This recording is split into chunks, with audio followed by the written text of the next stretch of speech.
성부와 성자와 성령의 이름으로 아멘.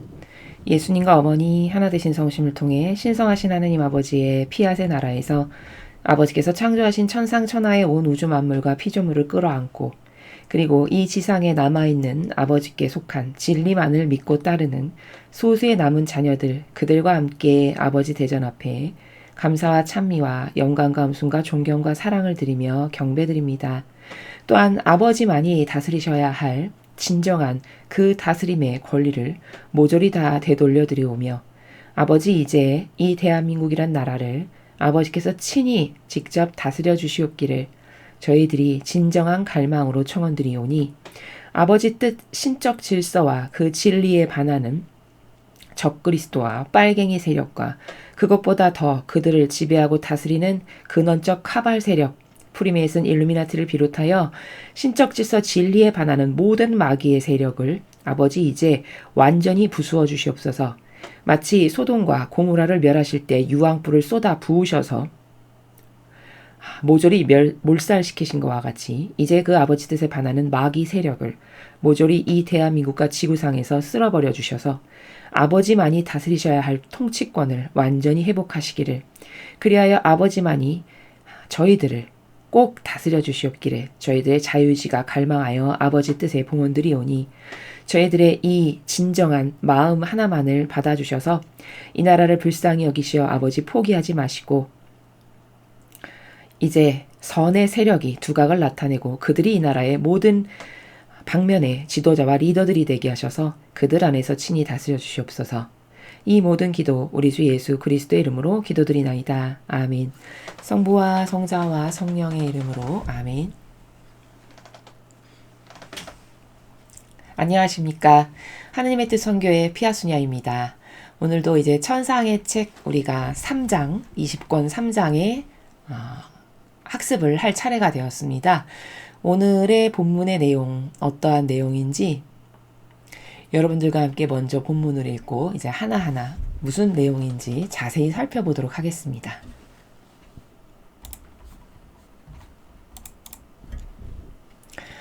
천상의 책 20권 3장 모든 일을 위한 보편적 선을 얻어내는 방법 하느님 뜻 안에 이루어져 온 세 단계의 일 다정하신 예수님을 뵙지 못해 영혼이 꽥 찔리는 아픔을 느끼면서 거룩하고 신성하신 의지 안에 온 존재로 녹아들었다. 그분의 뜻 안에서 나의 일상적인 행위를 하려고 했으나 그분께서 나와 함께 계심을 느낄 수 없었으므로 나 자신의 일부가 찢겨나가고 있는 것 같았다.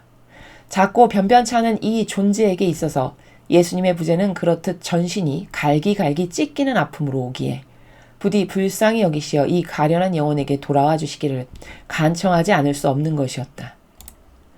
괴로워서 그렇게 한참 바둥거리고 나자 그분께서 오셨는데 인간의 배신행기들 때문에 무척 고통스러워하시는 모습이었다. 여러 나라들 사이에 분쟁이 일어나고 무기를 쌓아놓을 창고를 만들 정도로 서로 대립하여 뜻밖의 사태로 전쟁을 일으키려고 하기 때문이었다. 얼마나 미친 짓인지, 얼마나 무분별한 짓인지. 그들은 이미 선과 질서와 조화를 볼 눈이 멀어 단지 악만을 볼 수 있는 것 같다. 이 맹목으로 말미암아 머리가 돌아버려서 그렇게 미친 짓을 하는 것이다. 그 때문에 너무나 괴로워하신 예수님을 뵈면서 나는 그분께 저의 사랑이시여 이 비통이 주님의 마음에서 떠나게 하십시오. 주님께서 그들에게 빛을 주시면 그런 짓을 하지 않을 것입니다.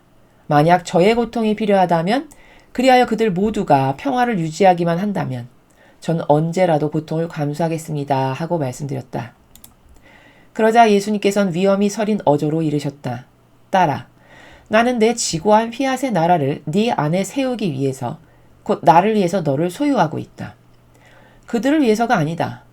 내가 이 말을 하는 것은 세상 사람들이 징벌을 면하게 하려고 이제까지 너에게 지나치게 많은 고통을 받게 했지만 그들의 배은망덕을 보건대 더 이상은 그들을 위하여 고통을 받으라고 말할 수 없기 때문이다. 그분께서는 그렇게 말씀하시고 손에 들고 계셨던 쇠지팡이를 사람들 위에 던지시려고 하셨다. 깜짝 놀란 나는 예수님의 그 괴로움을 덜어드리려고 이렇게 말씀드렸다. 예수님, 저의 생명이시여. 지금은 저와 함께 주님 뜻의 나라에 열중하십시다. 주님께서 위로를 받으실 수 있도록 말입니다. 저는 알고 있습니다. 주님께 주님 뜻의 나라에 대하여 말씀하실 틈을 드리면 그것이 주님의 기쁨이며 즐거움이 된다는 것을. 그러니 저와 함께 주님의 행위들을 저의 행위들 안에 넣어주시어 이 행위들이 태양보다 더 밝은 주님 뜻의 빛으로 모든 피조물을 휩싸게 하십시오. 그럼 제가 그들의 각 행위를 대신하는 행위가 되고 각 생각을 대신하는 생각이 될 수 있겠습니다. 제가 모든 것을 제 안에 넣겠습니다. 그들의 모든 행위를 제 손 안에 넣은 듯 가지겠습니다. 그들이 주님을 위해서 하지 않은 모든 것을 제가 대신하려는 것입니다. 이와 같이 하면 주님께서 제 안에서 모든 것을 보시리니 그 비통이 주님의 마음에서 떠날 것입니다. 내가 그러자 예수님께서 내 열망을 들어주시기까지 주님 자신을 낮추셨다. 그리고 나와 함께 그분의 뜻 안을 돌아다니신 다음 내게 이르셨다. 따라. 내 뜻은 과연 놀라운 능력을 지니고 있다.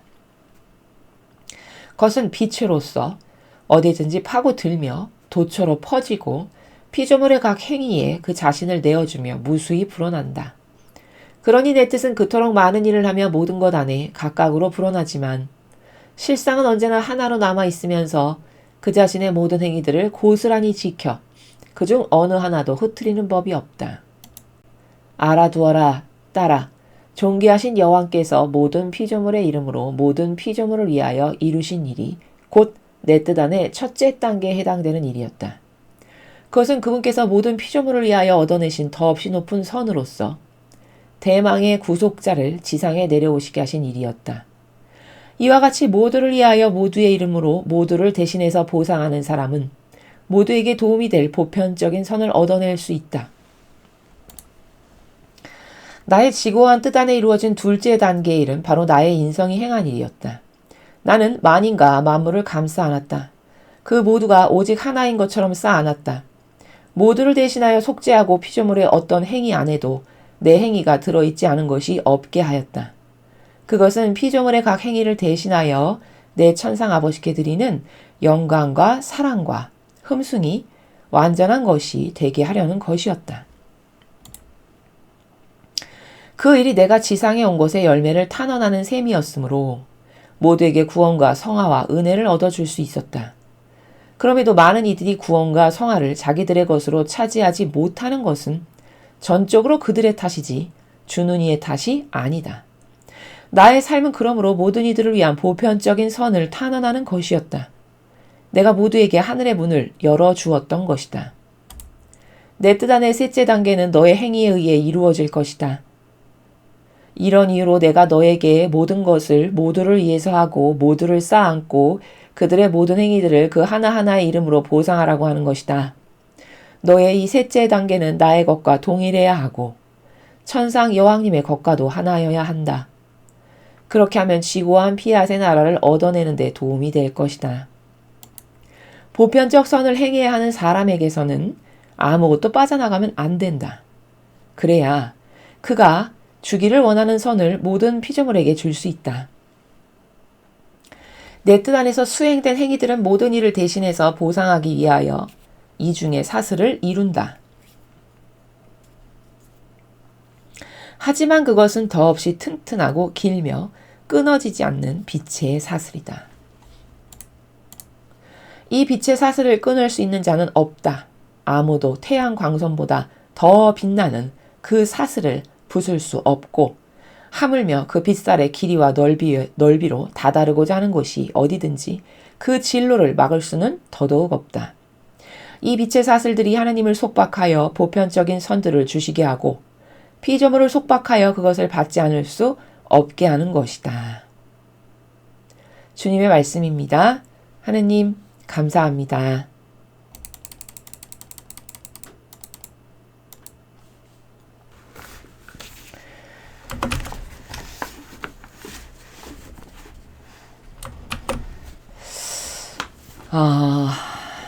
오늘 이제 3장의 내용 지금 저와 함께 읽으셨는데요. 우리 지난 시간에 천상의 책 20권 2장에서는 어떤 내용에 대해서 배웠냐면은 하느님의 뜻 안에서 살지 않는 사람은 예수님께 어떤 고통을 끼치는 존재들이다. 마치 탈구된 지체와 같다. 이것에 대해서 배웠죠.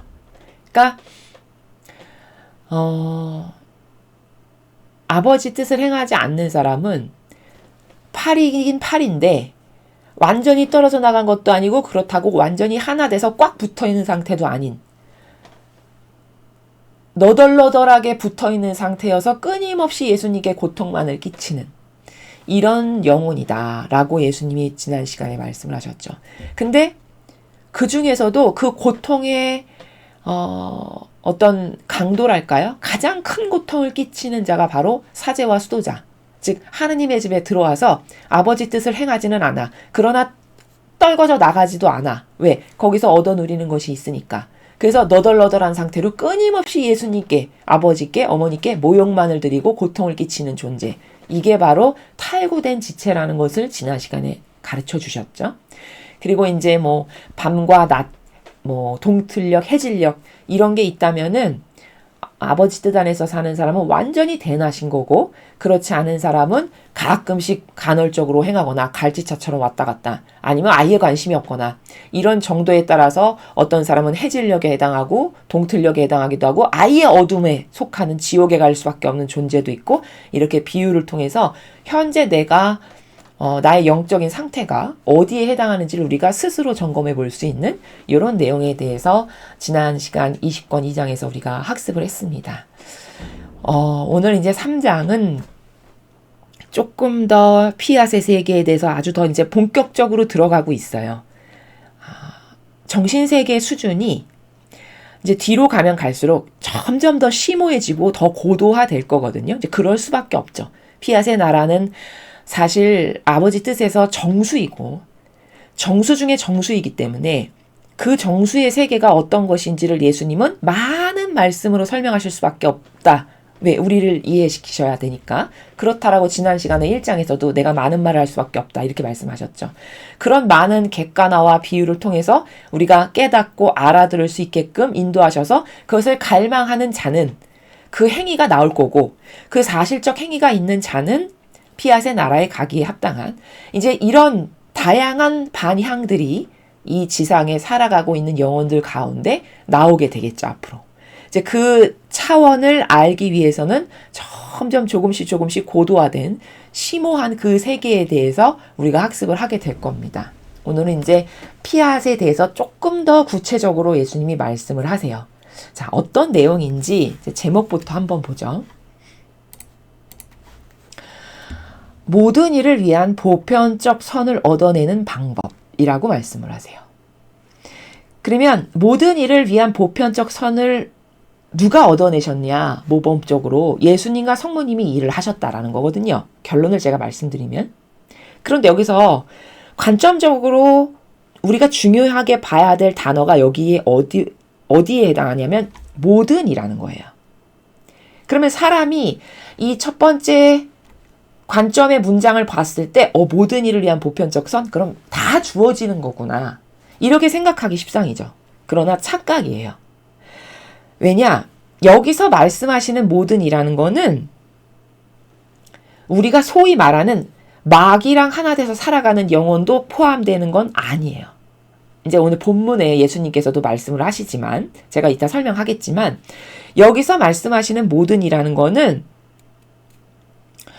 모든 사람이 부족하지만 의지가 마귀랑 완전히 하나 되려는 의지로 살아가는 마귀에게 완전히 점령당한 상태, 그 영혼도 여기에 해당하는 건 아니에요. 이 모든 이는 그래도 의지가 마귀랑 하나 되지는 않은 그런 부족한 사람, 거기까지는 이 모든 이에 해당이 돼요. 이해가 되시죠? 그래서 그런 사람들을 위해서 예수님이 지상에 오셔서 보편적인 선을 얻어내셨다. 성모님도 이제 마찬가지고 그런 관점화된 나라를 저 한 문장으로 표현을 하신 건데 지금 이 모든 일을 위해서 보편적 선을 얻어냈다라는 거는 누구가 할 수 있는 거냐? 사실 피아세 자녀들만 이 일을 할 수가 있어요. 그건 왜냐하면 마인드 자체가 아버지 일이 다 내 일이야 라고 생각하는 사람만 이 일을 하기 때문이에요. 그 대표적인 모범적인 두 분이 예수님과 성모님이셨어요. 아버지 일이 제일입니다. 아버지의 근심 걱정이 내 근심 걱정이고 하느님의 것이 다 내 것이고 이런 마인드로 이게 자식의 마인드죠. 그렇죠? 이 마인드로 사시면서 예수님이 지상에 내 자녀들이 저렇게 다 죽어가는데 이 일을 어떡할까라고 아버지가 의지를 딱 가지시니까 제가 있지 않습니까? 아버지 저를 보내주십시오. 이렇게 자원하여 이 지상에 오신 거죠. 바로 요런 마인드를 요런 정신세계를 가지고 살아가는 피앗의 자녀들만 모든 일을 위한 보편적인 선을 얻어내는 일을 행위를 한다라는 게 핵심이에요. 이해되시죠? 그래서 이 지금 첫 번째 문장에서 아주 중점적으로 고려되어야 할 핵심 키포인트는 뭐냐?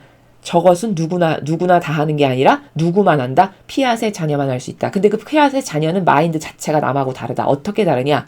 아버지 일이 다 내 일이야. 아버지 고민이 내 고민이고 아버지 걱정이 내 걱정이고 그러니까 그 걱정을 내가 덜어드려야지. 아버지 고민을 내가 좀 덜어드려야 되겠다. 아버지 고통을 내가 함께 받아야겠어. 이런 사람만 할 수 있는 거다. 그것이 바로 피앗의 자녀들이다 라는 겁니다. 그래서 그 중에서도 중요한 단어는 모든 이에 대한 오해가 없어야 된다. 여기서 잠깐 첨언을 하면 모든 것을 다 수용해라? 그런 차원의 말씀이 아니라는 거예요. 인간은 이 첫 번째 문장 읽으면 어머 전 인류 80억 인구 모두 그 모두라고 생각하기 딱 좋아요. 그러나 하느님은 절대 경계 없이 그렇게 아무거나 다 받아들이고 하나라고 여기시지도 않거니와 그렇게 이스라엘의 수많은 성경을 통해서 아버지의 다스림을 보면 절대 그렇게 판단을 하시거나 판결하지 않으셨음을 누누이 많은 곳에서 알 수 있어요. 그렇죠? 이스라엘하고 다른 민족을 다르게 대하시는 것만 봐도 알 수 있어요. 자, 이런 게 다 증거 자료고 근거고요. 그런데 인간의 선이라는 것은 아버지의 이 딸을 원칙이 있어서 선을 행하시는 것하고는 다르다라고 제가 누누이 말씀드리죠. 인간의 선은 무질서해요. 그래서 속성까지 유려해요. 그렇기 때문에 하느님의 선은 경계가 명확하지만 인간의 선은 경계가 명확하지 않고 그 경계를 다 어디다 기준을 두고 살아가냐? 내 뜻의 기준을 두고 살아가요. 그러니까 나랑 친해. 그럼 그 사람한테는 관대하고 너그러워. 나에게 저 사람이 잘해. 그럼 그 사람은 착한 사람이야. 이렇게 자기 기준에 근거해서 착해. 저 사람 나빠. 저건 선이야. 저건 악이야. 이렇게 분별하죠. 이러니까 마귀에게 맨날 속죠. 그렇죠? 왜냐? 자기 기준이 진리가 아니거든요. 맞습니까? 그런데 그 자기 기준을 가지고 옳으네 그르네 저건 진짜야 가짜야 이렇게 판단을 하고 살아가니 거기 얼마나 오류가 많겠습니까? 그러니까 객관화된 무엇을 내재적으로 객관화된 기준이 없어요. 인간에게는. 진리를 모르면 절대 없어요. 100% 없다고 장담할 수 있어요. 그건 자신의 그냥 자기를 위한 하나의 기준이지 어떤 변명도 통하지 않아요. 정신세계와 진리의 나라에서는. 오로지 기준은 진리에만 있어야 돼요. 그리고 그 진리의 근거에서 선인지 악인지를 분별해야 이게 옳은 거지 내 기준이 절대 진리가 아닌데 내 기준의 근거에서 무엇을 판단하고 말한다? 이것은 아예 자격 자체가 안 돼요. 논할 가치가 없어요. 피앗의 나라는 언감생심 갈 수도 없고요. 이해되시죠? 자, 이렇게 명확하고 엄격하다. 나도 그러니 그 질서를 똑바로 깨닫고 발견하여 그 질서대로 반영하지 않는다. 그럼 나에게 비전이란 건 있을 수 없다. 이렇게 말씀드릴 수 있습니다. 그 다음 하나님 뜻 안에 이루어져 온 세 단계의 일. 도대체 아버지 뜻 안에서 이루어져 온 세 단계의 일이 무엇인가? 이제 그것을 오늘 본문에서 우리가 확인하게 될 겁니다. 자, 그럼 이제 1절부터 보시겠습니다. 다정하신 예수님을 뵙지 못해 영혼이 꿰찔리는 아픔을 느끼면서 거룩하고 신성하신 의지 안에 온 존재로 녹아들었다. 자, 굉장히 무슨 말인지를 모르겠죠. 그렇죠? 문장을 이렇게 확 와닿지가 않으시죠? 저 첫 번째 문장의 나라는 어떤 거냐면 이런 거예요. 지금 이 루이사 피카레타는 지금 이게 20권이잖아요. 이게 36권까지 있잖아요. 그럼 한 절반 정도 왔죠. 지금 이 정도 왔을 정도에는 루이사 피카레타라는 분은 예수님이 의지가 어떤 것인지 정도는 알아요. 왜? 이미 함께 생활한 지가 오래됐고 단련이 됐기 때문에. 그래서 거룩하고 신성하신 의지, 이건 예수님의 의지를 느낀다는 거예요. 본인이. 근데 그 의지 안에 자기 온 존재를 녹아들었다는 건 무슨 뜻이냐면 자기를 예수님의 의지에 녹아들게끔 내어놨다라는 거예요. 근데 보통 사람은 자기 의지를 하나님께 내어놓나요? 아니요. 자기 의지는 그대로 갖고 있고 필요할 때만 종교 생활을 해요. 이게 완전히 다른 거죠. 그렇죠? 그 비교를 여러분이 잘 아셔야 돼요. 나와 이 영혼은 어떻게 다른가? 지금 이분은 자기를 완전히 내어놓은 거예요. 그러나 대다수의 인간은 나 하나님 믿지, 난 하나님을 사랑해. 그러니까 세례받았지. 물론 그 차원의 수준에서는 그것도 일각 타당성 있는 말일 수 있어요. 그러나 지금 이 정도의 수준의 차원에서는 그거는 깨닫지 못한 본인의 논고지 그건 진실이 아니에요. 내어놓았다는 건요. 내어놓았는데 자기 뜻을 씁니까? 안 쓰죠? 그쵸? 아니 저 사람하고 나는 하나 됐어. 하나 됐는데 자기 뜻을 쓰나요? 하나 됐으면 저 사람의 뜻을 따르겠죠. 근데 곧 그 사람의 뜻이라는 건 또 오해하면 안 되는 게 그 인간의 뜻을 따른다는 게 아니라 아버지의 뜻.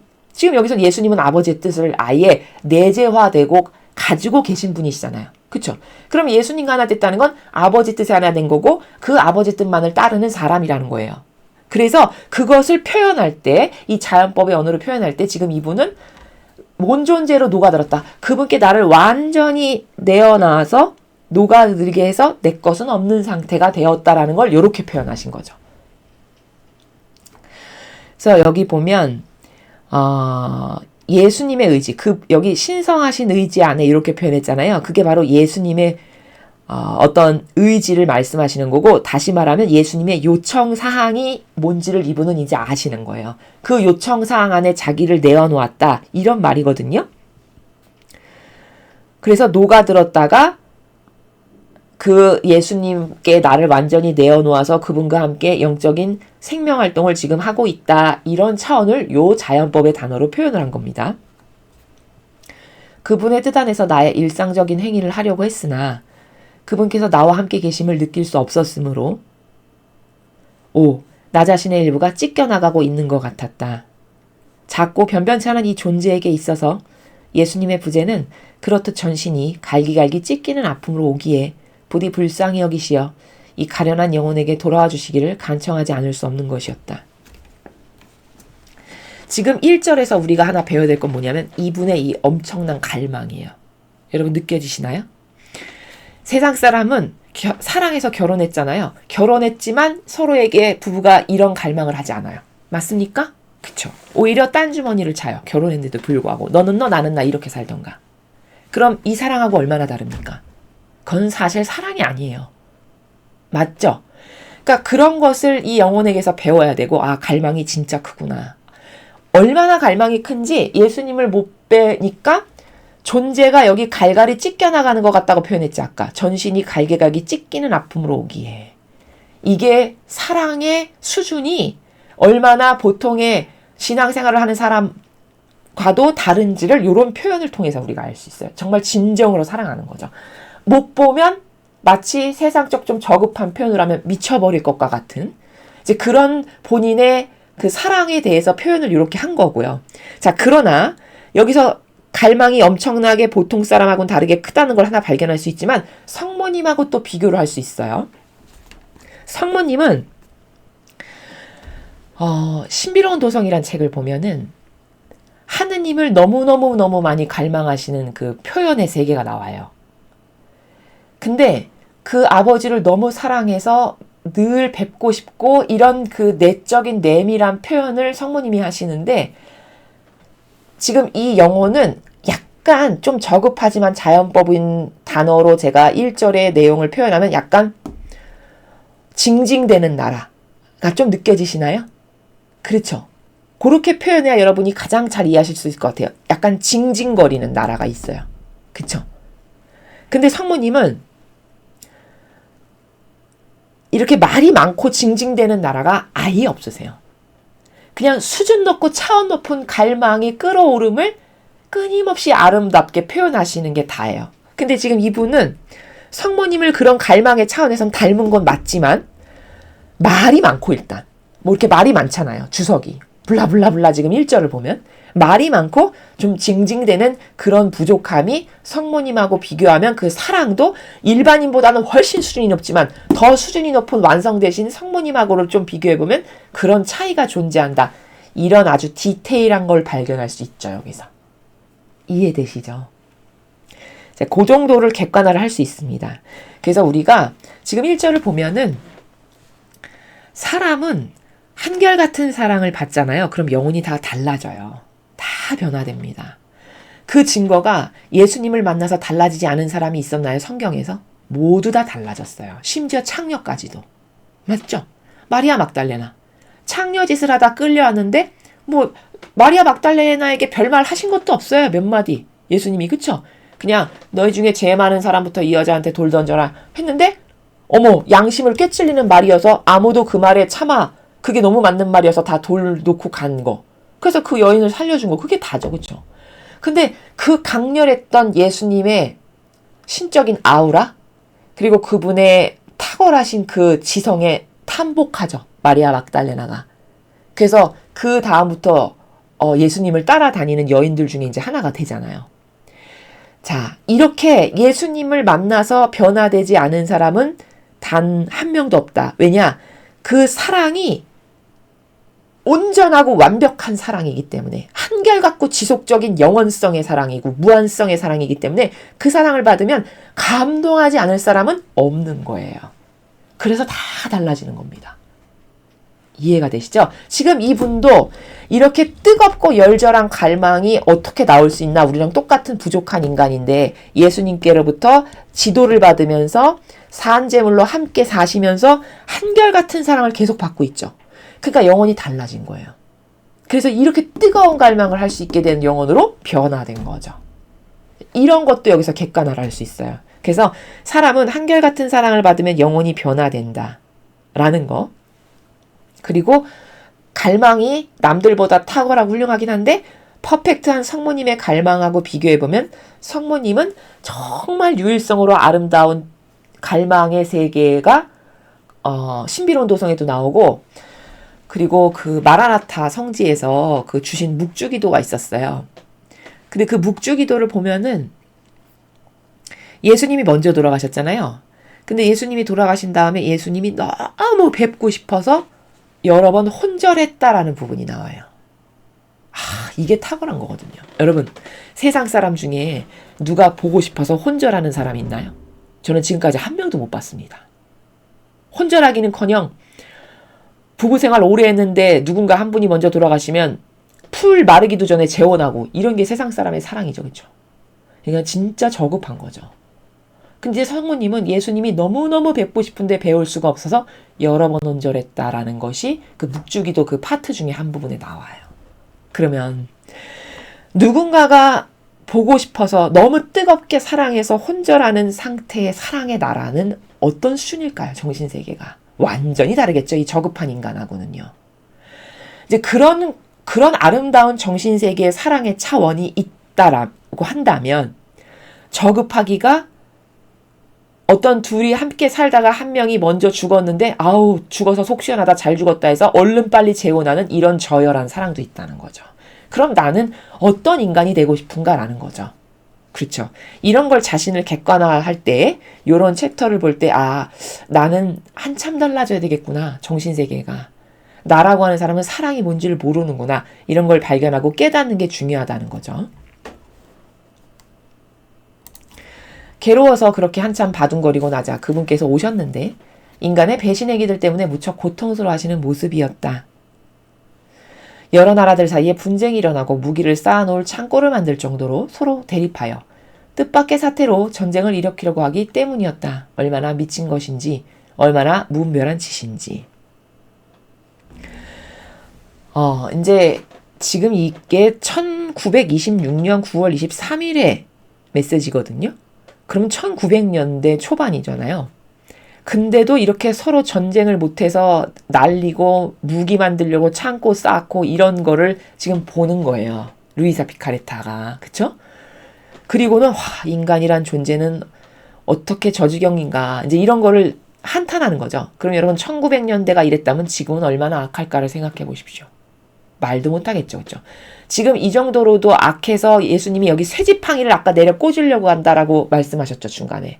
이 정도의 악도 쇠지팡이를 내려 쳐서 다 쓸어버릴 만큼의 반감이 드실 정도라면 지금 세상은 어떨까를 생각해 보세요.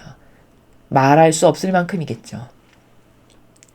그래서 지금 2절을 보면 자기 자신의 이기심만을 위해서 살아가는 인간, 모든 기준이 오로지 자기에게만 있는 인간, 이런 인간이 지금은 돼버렸잖아요. 이 시대의 인간상하고 지금 100년이 넘게 지났지 않습니까? 그러면 와, 인간이라는 존재는 진짜 어마어마하게 사악해졌겠구나 라는 걸 객관화를 할 수 있죠. 심지어 우리가 또 보고 느끼고 있고요. 그들은 이미 선과 질서와 조화를 볼 눈이 멀어 단지 악만을 볼 수 있는 것 같다. 이 맹목으로 말미암아 머리가 돌아버려서 그렇게 미친 짓을 하는 것이다. 뭐 더 이상 첨언할 것도 없이 너무 맞는 말씀이고요. 그 때문에 너무나 괴로워하시는 예수님을 뵈면서 나는 그분께 저의 사랑이시여 이 비통이 주님의 마음에서 떠나게 하십시오. 주님께서 그들에게 빛을 주시면 그런 짓을 하지 않을 것입니다. 만약 저의 고통이 필요하다면 그리하여 그들 모두가 평화를 유지하기만 한다면 전 언제라도 고통을 감수하겠습니다. 하고 말씀드렸다. 자, 산재물이라는 도대체 뭔가? 지금 이분이 루이사 피카레타가 저 사람이 죄를 졌는데 지금 저 사람이 전쟁 일으키려고 하고 무기 만들려고 창고 쌓고 있는데 자기가 다 배상보석을 하겠다고 고통을 끌어안고 자기가 감수하겠다라고 하죠. 산재물이라는 건 이런 거예요. 그러면 여러분 여기서 중요한 게 뭐냐? 수도자와 모든 사제들은요 다 이걸 해야 돼요. 왜냐? 저는 아버지 뜻을 행하겠습니다. 예수님과 성모님처럼 살기로 자원합니다. 이러려고 들어온 거 아니에요? 맞죠? 그러면 그게 곧 저는 예수님을 닮은 산재물로 살겠습니다라고 자원한 거거든요. 근데 이런 루이사 피카레타와 같은 산재물로 삽니까? 주님 집에 들어와서 도둑과 강도로 삽니까? 후자잖아요. 누가 봐도.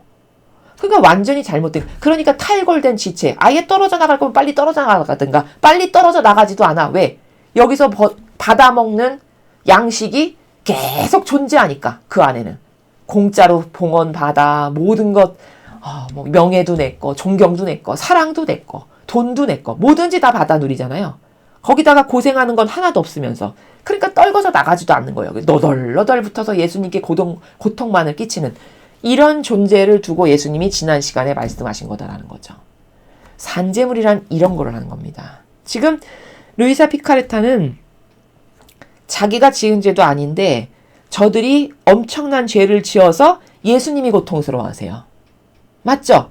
근데 그 예수님을 너무 사랑하다 보니까 예수님이 저렇게 인간의 저런 악독한 것을 보고 고통스러워하시는 걸 차마 자기가 볼 수가 없어. 그러니까 그 다음에 또 예수님이 여차하시면 거기다가 징벌을 쏟으실 것만 같아. 그럼 그 수많은 사람이 다 죽는 거를 너무 비참해서 눈 뜨고는 못 보겠어. 그러니까 차라리 제가 고통을 받겠습니다. 주님, 제가 고통을 받을 테니 그래서 주님의 마음이 평화로워지시고 얼마든지 그러면 저는 고통을 감수하겠으니까 저에게 주세요. 제가 배상보석하겠습니다. 이걸 지금 하는 거예요. 한평생 이걸 하신 거예요. 그러니까 훌륭한 거죠. 그렇죠?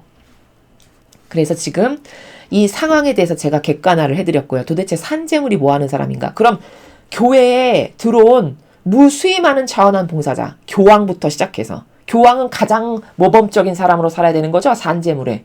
맞습니까? 맞잖아요. 그렇죠? 그럼 그가 가장 모범적인 산재물로 살고 그 밑에 수하의 사람들에게도 이렇게 산재물로 살아라라고 본보기를 보여야 되는 거예요. 근데 그럽니까? 왕처럼 살잖아요. 맞죠? 그러니까 이건 완전히 잘못된 교회라는 거죠. 이제 이런 것을 예수님이 중간중간 계속 말씀하실 거예요. 이 교회가 어떻게 잘못됐는지를.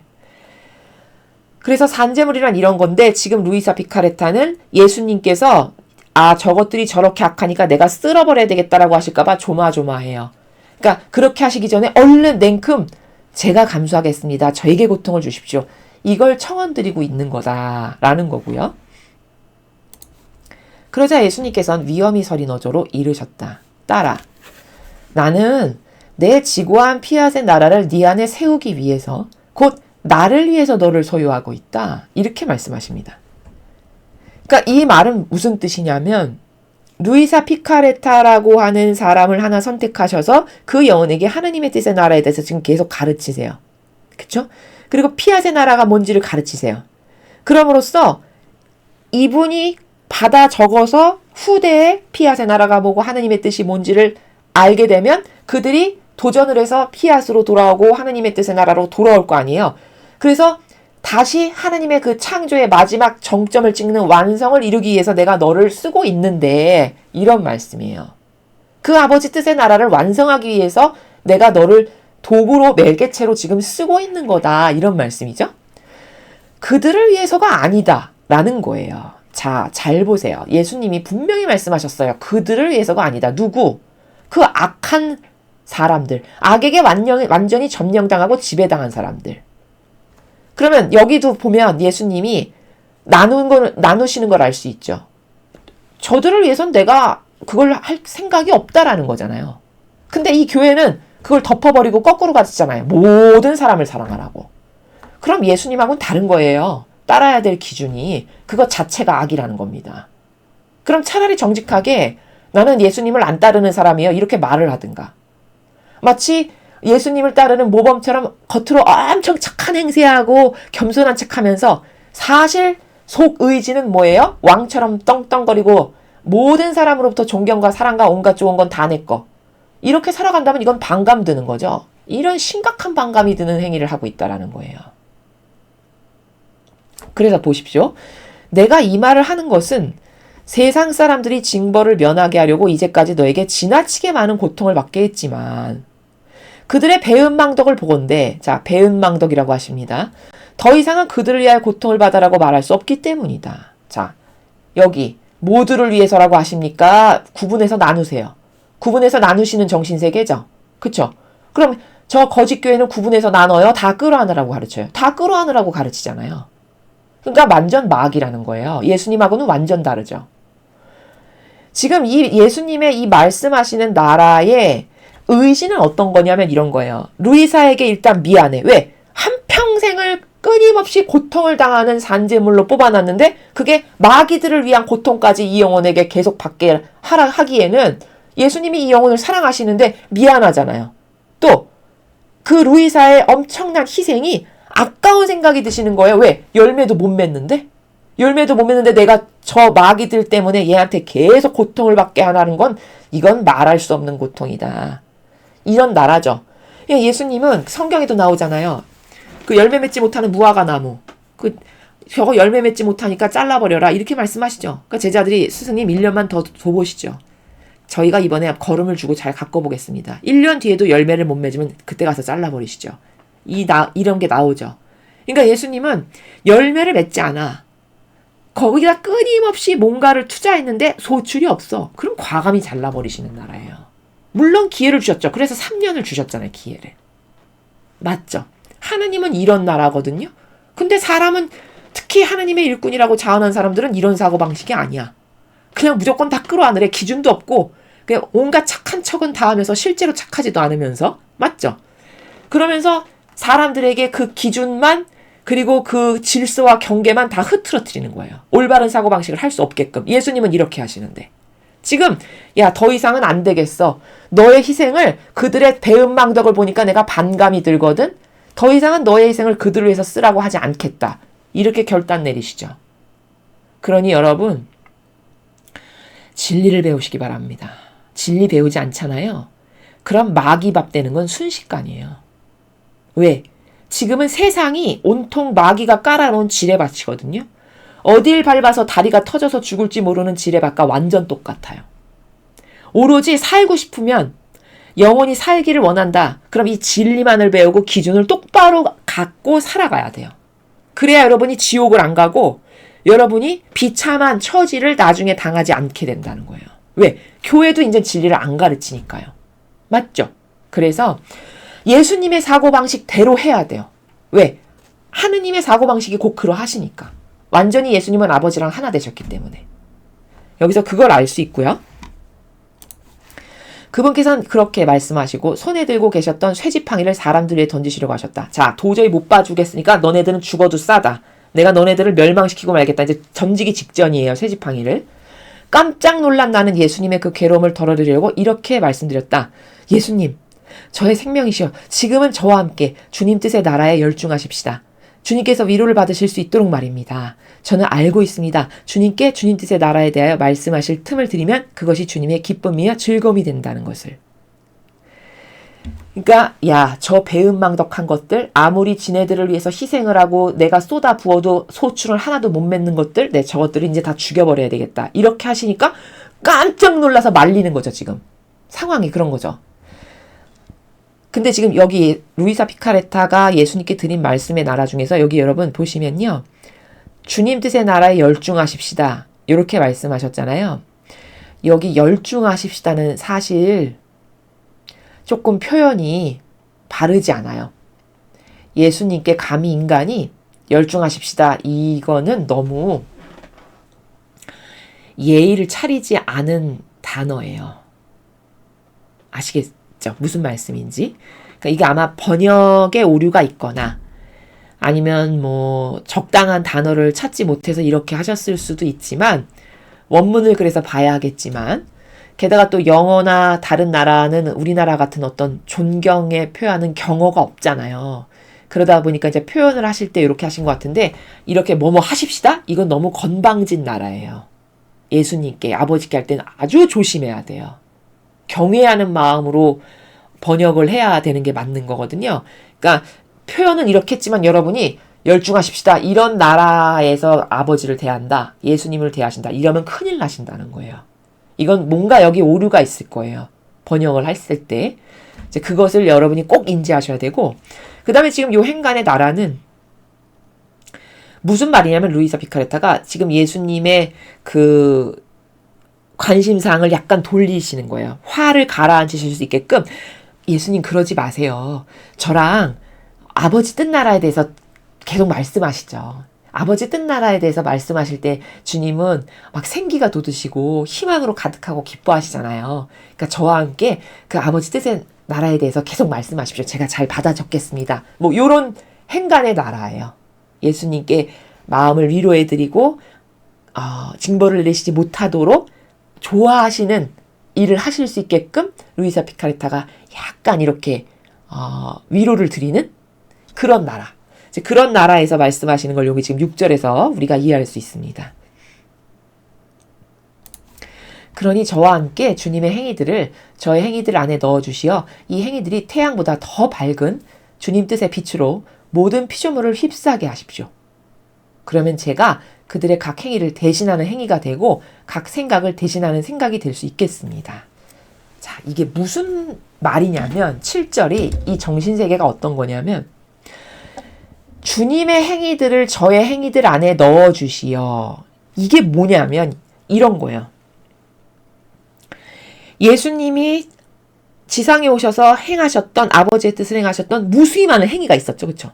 그 행위를 루이사 피카레타에게 주시면 루이사 피카레타가 그것을 행함으로써 배상과 보속이 되게끔 하겠다라는 거예요.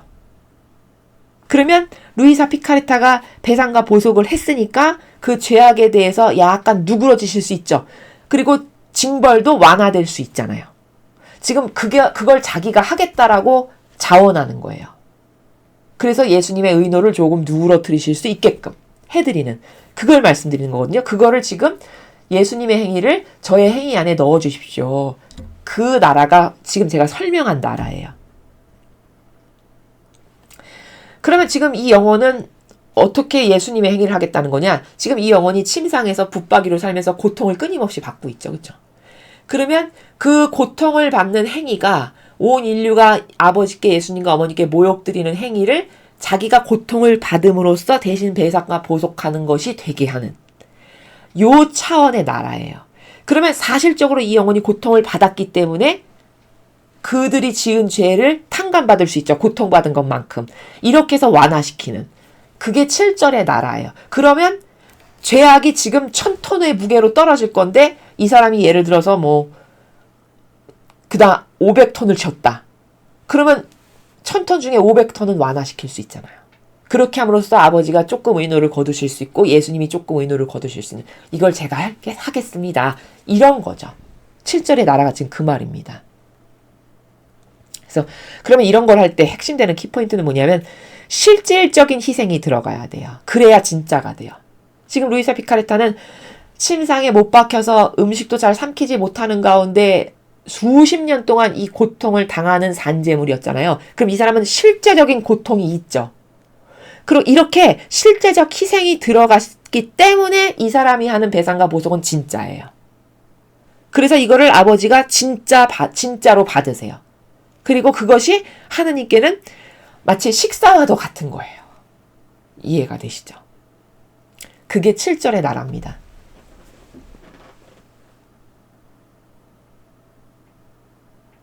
그래서 여기 보면은 이 행위들이 태양보다 더 밝은 주님 뜻의 빛으로 모든 피조물을 휩싸게 하십시오.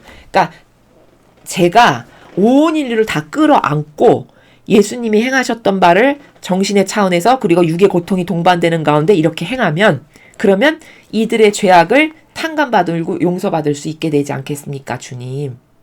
요런 나라라는 거죠. 제가 모든 것을 제 안에 넣겠습니다. 그들의 모든 행위를 제 손 안에 넣은 듯 가지겠습니다. 그들이 주님을 위해서 하지 않은 모든 것을 제가 대신하려는 것입니다. 이와 같이 하면 주님께서 제 안에서 모든 것을 보시리니 그 비통이 주님의 마음에서 떠날 것입니다.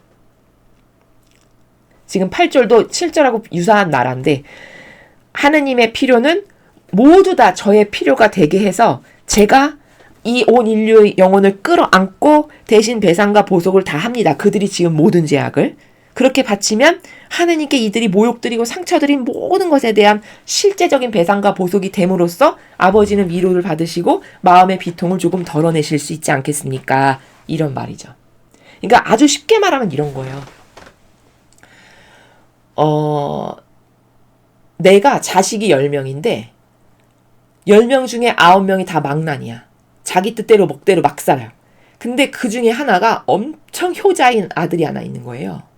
그래서 그 아들 한 명이 9명의 망나니가 맨날 부모님한테 속색이고 못되게 굴고 부모로서 존중도 안 하고 권리도 하나도 존중 안 하고 사랑은 아예 드리지도 못하고 이런 수많은 부모의 속을 썩이는 거를 이 말 잘 듣고 순종하고 부모님을 사랑하고 진실로 공경하는 그 한 명의 아들이 정말 지극정성으로 잘해. 그럼 9명이 잘못한 것에 대한 위로를 걔한테서 다 받죠. 사람도 이런 거 있잖아요. 그렇죠? 그럼으로써 여기서 당했던 속상한 거를 어느 정도 좀 위로를 받음으로써 반감이 되잖아요. 마치 그런 것 같은 거죠. 비유를 하자면. 이해되시죠? 그게 바로 배상과 보석의 행위라는 거예요. 예수님도 오셔서 그걸 하신 거죠. 우리를 대신해서. 그래서 예수님의 배상과 보석은 대신 완벽한 거죠. 인성과 신성적인 모든 측면에서. 그렇죠. 이제 요런 메커니즘이라는 걸 7절과 8절을 통해서 알 수 있어요. 그래서 지금 8절을 보면은 모든 것을 제 안에 넣겠습니다가 뭐냐면 그 인류 모든 이들이 지은 죄를 제가 갚겠습니다. 그리고 그들의 모든 행위를 제 손 안에 넣은 듯 가지겠습니다. 인류가 여태까지 아버지 뜻에 올바르게 순종하지도 않고 뜻 안에서 살지도 않고 모욕과 치욕 들여들면서 한 행위 그것도 제가 다 갖습니다. 그래서 그들이 주님을 위해서 하지 않은 모든 것을 제가 대신하려는 것입니다. 아까 그 말 잘 듣는 아들 하나가 이들이 다 속색인 거를 대신 다 갚아드릴 만큼 효를 다해. 그걸 하겠다는 거잖아요, 지금. 이와 같이 하면 주님께서 제 안에서 모든 것을 보시리니 그 비통이 주님의 마음에서 떠날 것입니다. 그럼 그 아들의 사랑 때문에 위로를 받아, 부모가. 좀 그래도 속상한 게 반감이 돼. 요런 걸 아버지께 제가 드릴게요. 그럼 그 비통이 아버지 마음에서 조금 떠나시겠죠? 이런 거죠. 내가 그러자 예수님께서 내 열망을 들어주시기까지 주님 자신을 낮추셨다. 이게 무슨 뜻일까요? 그렇게 이제 탄원을 드린 거예요. 예수님, 의노를 푸세요. 제가 이렇게 대신 배상과 보석을 할 테니 저를 보고 위로를 받으세요. 이렇게 하니까 다 주님 자신을 낮추셨다는 건 무슨 말이냐면 루이사가 그렇게까지 가는 탄원을 하니까 루이사에게 맞춰주신 거예요. 즉 다시 말하면 지팡이를 집어 던지기 직전이었는데 루이사가 그렇게 간절하게 청하니까 그래 너를 봐서 내가 기준을 낮춰주마 해서 기준을 낮춰주신 상태. 요거를 당신 자신을 낮추셨다라고 표현하신 거죠. 그리고 나와 함께 그분의 뜻 안을 돌아다니신 다음 내게 이르셨다. 딸아, 내 뜻은 과연 놀라운 능력을 지니고 있다. 그것은 빛으로서 어디든지 파고들며 도처로 퍼지고 피조물의 각 행위에 그 자신을 내어주며 무수히 불어난다. 그러니까 지금 예수님이 지금 이 마음을 잘 읽을 수 있는데 여러분 느껴지세요? 예수님의 마음이 느껴지는데 지금 루이사가 제가 그들이 지은 모든 죄를 배상보속할게요. 예수님 화를 푸세요. 이렇게 하니까 약간 누그러지셨어요. 그러면서 아까 루이사 피칼타가 그런 말 했잖아요. 예수님 화를 누그러뜨리시고 우리 아버지 뜻에 대해서나 이야기하시죠. 아버지 뜻에 대해서 이야기하실 땐 막 기운이 나시고 생동감이 넘치시잖아요. 아까 그랬잖아요. 그랬더니 조금 누그러지시니까 이제 아버지 뜻에 대해서 다시 쫙 말씀하시기 시작하시죠. 요런 나라야. 지금 마음의 나라가. 그래서 누군가가 아버지 뜻을 다시 행한다고 하니까 벌써 기운이 나신 상태. 요게 지금 예수님의 구절에서 느껴지는 마음의 나라라는 거죠. 이해되시죠? 그리고 지금 내용은 하느님의 뜻이 과연 놀라운 능력을 지니고 있는데 왜 놀라운 능력이냐면 빛이기 때문에 아버지 뜻은 어디든지 파고들고 도처로 퍼진다. 자, 여러분. 빗살이 뚫지 못하는 데가 있나요? 작은 마이크로 나노 단위 구멍만 있어도 다 들어가죠. 빛이라는 건. 그쵸? 그러니까 어디든지 다 파고들면 도처로 퍼지고 하느님의 뜻이라는 게 딱 그렇다는 거예요. 피조물의 각 행위에 그 자신을 내어주면 무수히 불어난다. 자, 무수히 불어난다는 건 어떻게 입증할 수 있냐? 여러분, 예수님께서 아버지 뜻을 세상에 오셔서 전하고 그 예수님을 대를 이었던 제자들이 고작 12명이었습니다. 근데 수천 년 지나니까 예수님은 단 한 번도 본 적도 없는 대한민국까지 그 진리가 다 이렇게 퍼져나가가지고 지금 이렇게 많은 신자들이 생겼잖아요. 그럼 무수히 불어난 거에 아니에요. 풀어난 거죠. 맞죠? 지금 이것도 마찬가지예요. 루이사 피카레타는 그 한평 반 남짓한 침상에서 맨날 붙박이로 누워 살면서 고통받으면서 그 자리에서 쓴 게 다예요. 근데 100여 년 지나니까 한국에까지 지금 이게 퍼져나가가지고 우리가 이걸 학습하고 있잖아요. 그럼 무수히 불어난 게 맞죠? 이렇다는 거예요. 맞습니까? 확인이 가능하잖아요. 아버지 뜻은 이렇게 위대하다는 거죠. 그러니 내 뜻은 그토록 많은 일을 하며 모든 것 안에 각각으로 불어나지만 실상은 언제나 하나로 남아있으면서 그 자신의 모든 행위들을 고스란히 지켜 그중 어느 하나도 흐트리는 법이 없다. 자, 이게 또 무슨 말이냐. 아버지 뜻이라는 건 그토록 많은 일을 하며 각각으로 불어난다. 지금 그래서 대한민국까지 진리가 불어나서 우리까지 알게 됐고 하느님의 뜻이라고 하는 것이 100여 년 전에 그냥 최고 작은 미약한 여성 하나가 그냥 적은 게 단데 100년 지나니까 대한민국에까지 와가지고 지금 우리가 이걸 학습을 하고 있는 이렇게 불어났다라는 걸 확인하고 있잖아요. 근데 언제나 하나로 남아있으면서 모든 행위를 고스란히 지켜서 하나도 흐트리는 법이 없다는 건 뭐예요? 불어나서 이렇게 많은 사람이 알게 된 것은 맞는데 동시에 그 하느님의 뜻이라는 거는 질서정연하다라는 거예요. 질서정연하다. 흐트리는 법이 없다가 바로 그 나라예요. 가지런히 질서정연하다. 아버지 뜻이라는 건. 맞죠? 우리가 맨날 배우죠. 가지런하고 질서정연하다. 하느님의 뜻은 무계획으로 하시는 게 아무것도 없다. 그걸 말씀하시는 겁니다.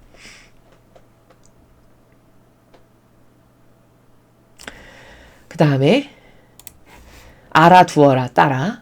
자, 11절부터 중요해서 제가 지금 막 여기 빨간색, 형광색으로 이렇게 표현했죠. 잘 보십시오. 존귀하신 여호와께서 모든 피조물의 이름으로 모든 피조물을 위하여 이루신 일이 곧 내 뜻 안에 첫째 단계에 해당되는 일이었다. 자, 하느님 뜻 안에서 이루어진 세 개의 단계에 대해서 아까 논하겠다고 제목에 나왔죠. 그 중에 첫 번째 단계가 뭐냐? 성모님이 이루신 거예요. 첫 번째 단계를. 어떻게 이루신 거냐? 그것은 그분께서 모든 피조물을 위하여 얻어내신 더없이 높은 선으로서 누가? 성모님께서 대망의 구속자를 지상에 내려오게 하신 일이었다. 라는 거죠. 즉 성모님이 모든 피조물의 이름으로 이루신 아버지 뜻의 첫 번째 단계에 해당하시는데 바로 피앗 볼론다 스투아라고 응답하셨죠. 그쵸? 가브리엘 천사가 수태고지의 소식을 가지고 성모님께 왔어요. 가지고 앞으로 잉태하여 아들을 낳을 터이니 그 이름을 예수라 하여라 블라블라블라 이렇게 이야기하셨잖아요. 그때 성모님이 어떻게 응답하셨어요?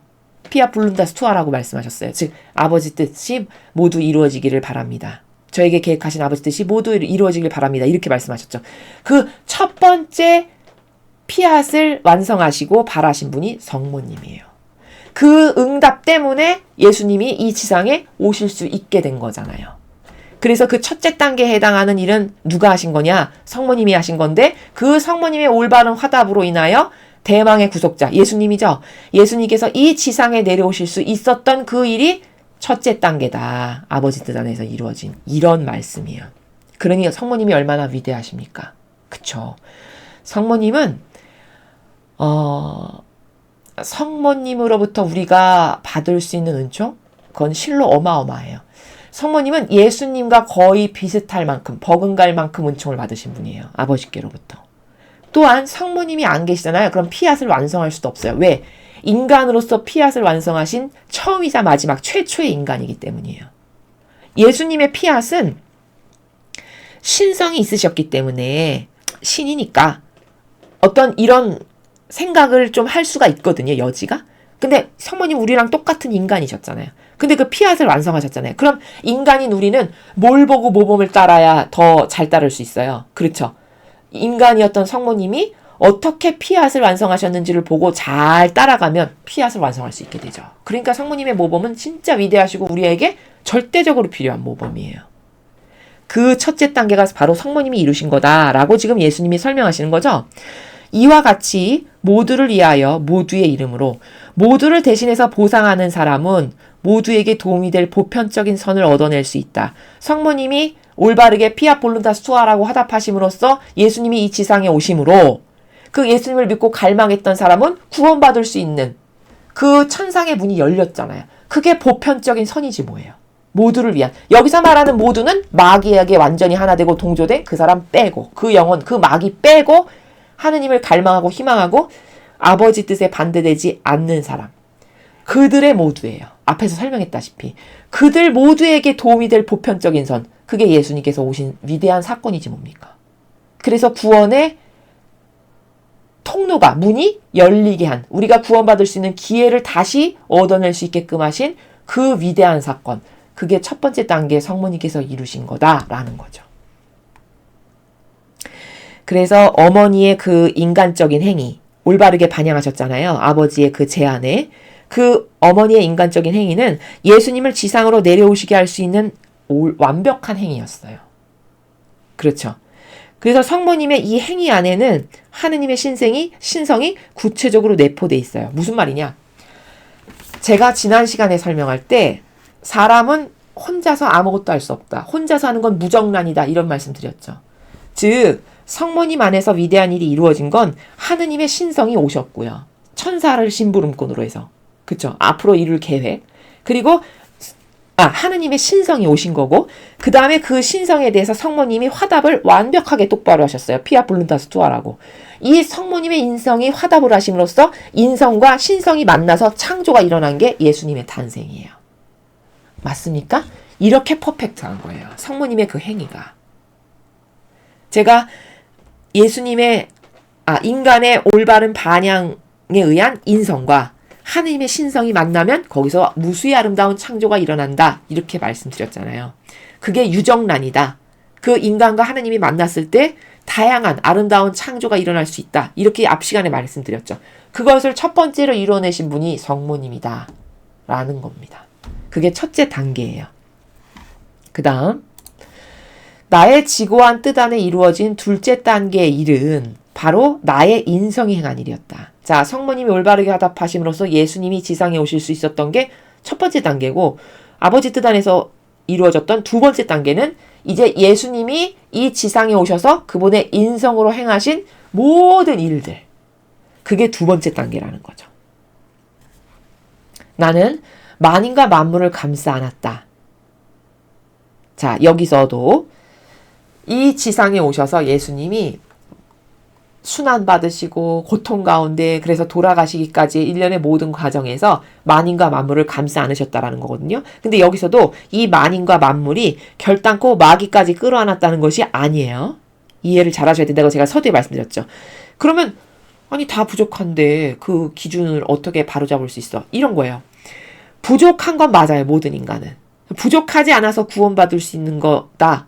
그건 아니에요. 다 부족해요. 근데 문제는 부족함의 종류가 달라요. 무슨 말이냐? 부족한 건 괜찮아요. 근데 부족한 것은 괜찮지만 의지적으로 마귀랑 하나 된 영혼이, 인간들이, 여러분도 보이시죠? 이 지상에. 저 빨갱이와 같은 세력. 저 적그리스도. 이게 의지적으로 마귀랑 하나 된 세력이에요. 자, 과거에는 그게 누구였냐? 바리사이법 학자. 맞습니까?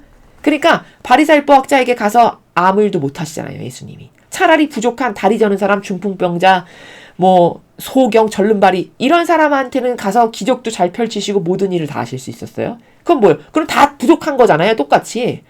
똑같이 부족하지만 제가 부족함의 종류가 다르다고 했죠. 의지적으로 그들이 마귀랑 하나 되려는 것이 있지 않아요.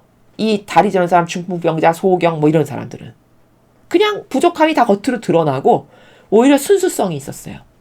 그러니까 그 부족은 다 끌어안으실 수 있는 부족이에요. 그러나 의지적으로 마귀랑 하나 된 저 빨갱이 공산주의 세력이라든가 적그리스도라든가 카발 세력이든가 이건 다 마귀랑 하나 된 세력이에요. 의지 자체가. 그것을 끌어안고 예수님이 오셔서 배상과 보석을 하시지는 않았다는 거예요. 이해가 잘 되시죠? 그런 이야기고, 그래서 다 감싸 안았다. 그 모두가 오직 하나인 것처럼 쌓아 안았다. 자, 온 인류를 감싸 안았는데 그들이 마치 한 명인 것처럼, 단 한 명의 사람인 것처럼 내가 감싸 안았다. 모두를 대신하여 속죄하고 피조물의 어떤 행위 안에도 내 행위가 들어있지 않은 것이 없게 하였다. 그것은 피조물의 각 행위를 대신하여 내 천상 아버지께 드리는 영광과 사랑과 흠숭이 완전한 것이 되게 하려는 것이었다. 그러니까 아버지 뜻 안에서 예수님께서 만물을 끌어안고 무슨 일을 하던 다 행하셨어요. 그럼으로써 삐뚤어지고 잘못되고 모욕드리고 역겨움드리고 치욕드렸던 걸 다 정갈하고 바른 것이 되게끔 하신 거예요. 배상과 보석을 예수님이 다 하시면서. 그래서 지금까지 인류가 아버지께 잘못드린 거, 모욕드린 거, 역겨움드린 거, 치욕드린 거, 수치드린 것을 예수님이 다 바른 거, 정갈한 거, 올바른 거, 참된 거로 다 정렬하고 바른 것이 되게 해서 아버지께 다시 드린 요 배상과 보석의 행위를 하셨다는 걸 지금 이렇게 표현하신 거예요. 그래서 사랑과 흠숭과 영광과 이런 게 다 완전한 것이 되게 하려는 그 배상과 보석의 행위.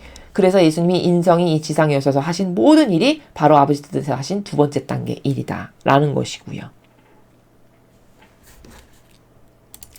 그 일이 내가 지상에 온 것의 열매를 탄원하는 셈이었으므로 모두에게 구원과 상화와 은혜를 얻어줄 수 있었다. 그렇게 예수님이 다 배상과 보석을 하고 가지런하고 올바른 것으로 아버지께 다시 바쳐드림으로써 하느님이 바른 것을 받으셨으니까 어떻게 돼요? 다시 여지가 생기잖아요. 기회가.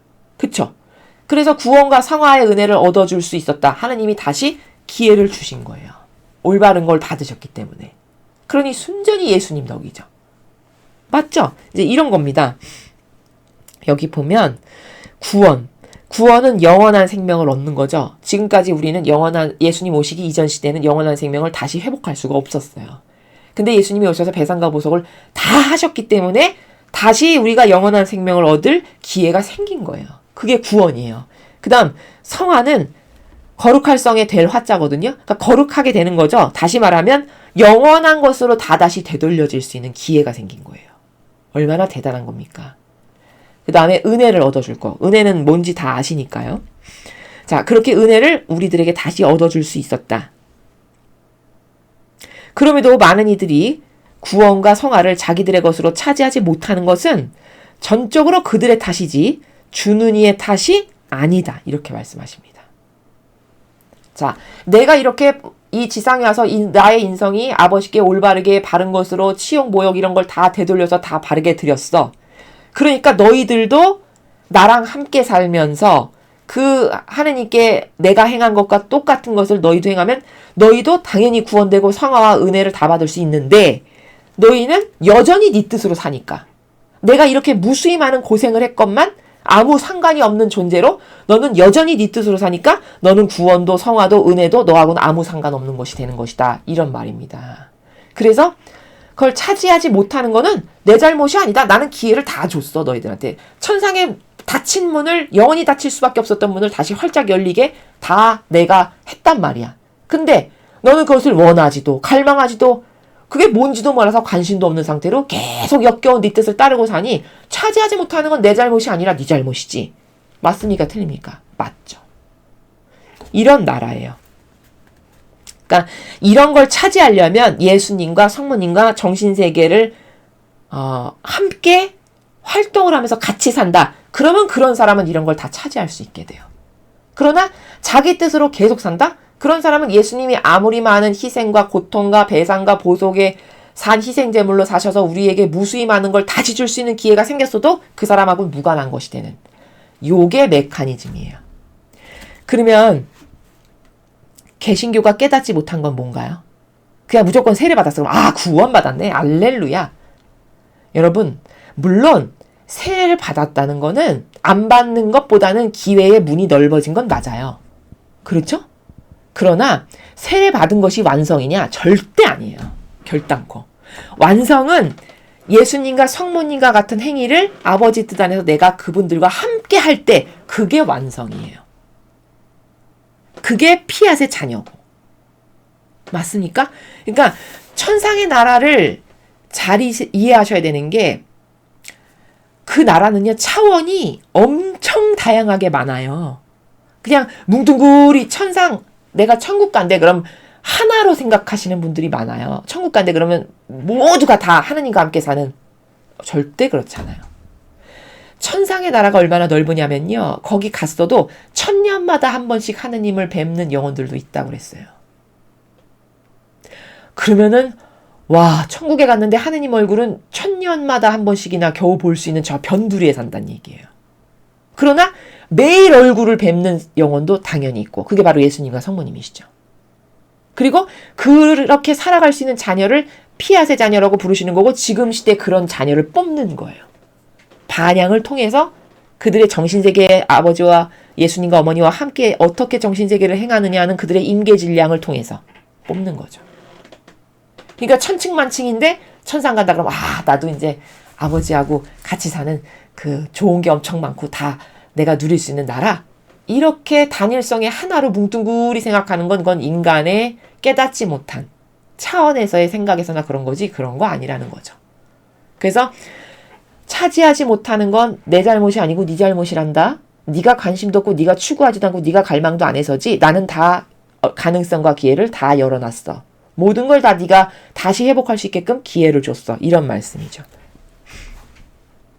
그래서 예수님과 함께 살 때만 이걸 차지하는 것이 가능하다.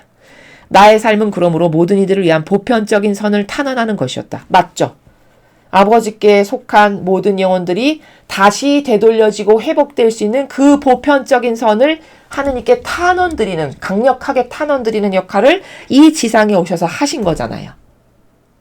그렇죠. 그걸 지금 말씀하시는 거예요. 내가 모두에게 하늘의 문을 열어주었던 것이다. 제가 지금까지 설명했죠. 그렇죠? 여기 탄원이라고 단어를 쓰셨는데, 탄원은 청원의 한 100배 센 거죠. 탄원 드립니다. 아주 강력하게, 주시지 않으면 안 될 만큼 강력하게 요청드리는 나라. 그게 탄원이잖아요. 그러니까 갈망의 극치. 아주 화급하고 다급한 거. 이게 탄원이에요. 아버지께 그렇게 탄원 드리셨다는 거예요. 온몸으로 온 정신으로. 그러니까 물 한 방울까지도 안 남기고 다 쏟으셨죠. 그게 탄원의 열매지 뭡니까? 얼마나 탄원하셨으면 완벽하게 물 한 방울까지도 배상과 보속의 제물로 쓰신. 이건 진짜 극치점이라는 건 이런 거예요. 인간은 다 여지를 남기죠. 그쵸? 되게 뜨뜨미지근하잖아요, 인간은. 뭘 하는데 막 열정과 갈망이 차고 넘쳐서 물 한 방울까지 내가 다 쏟아버리리라. 이런 사람 있나요? 그런 사람 거의 없어요. 다 여지를 남기고 야리꾸리하고 뭐 하는 것도 확실하거나 화끈하지가 않고 이렇죠. 이런 게 다 예수님이나 성모님하고 다른 거예요. 열정 있는 사람 거의 없습니다, 요즘 세상에. 자기를 위한 거라면 열정에 그냥 눈에 불을 켜고 하죠. 그냥 내가 좋아지는 거라면 그냥 쌍불을 켜고 쫓아다니지만 그 밖에 뭐 진리를 위해서, 하느님을 위해서, 그걸 위해서 막 눈에 불을 켜고 달려드는 사람, 이런 사람은 거의 없어요. 그러니까 그런 뜨뜨미지근한 거니까 이런 나라도 갈 수가 없는 거예요.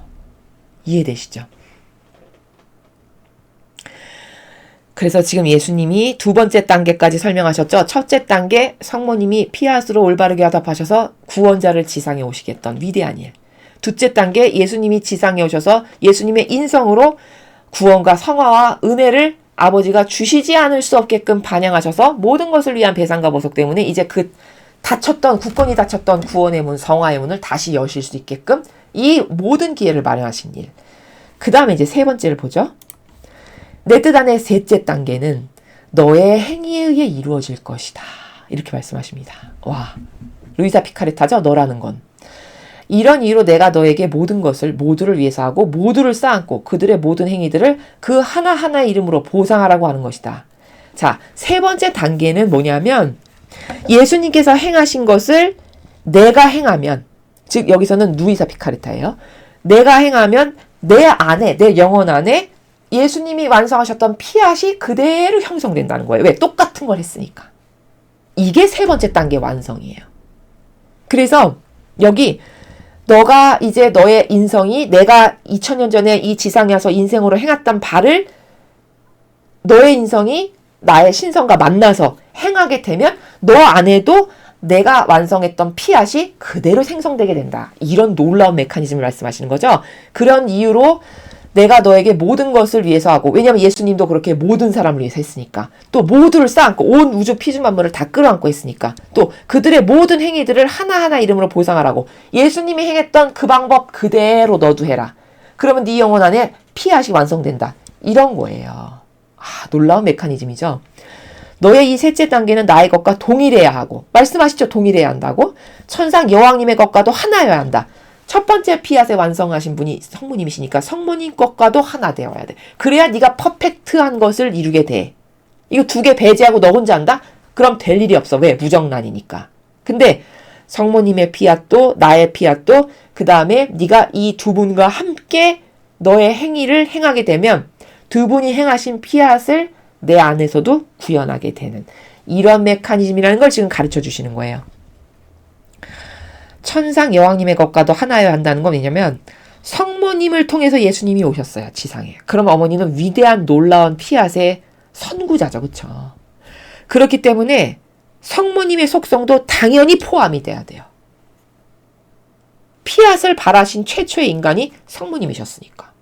맞습니까? 그래서 성모님이 중요하고 위대하신 거예요.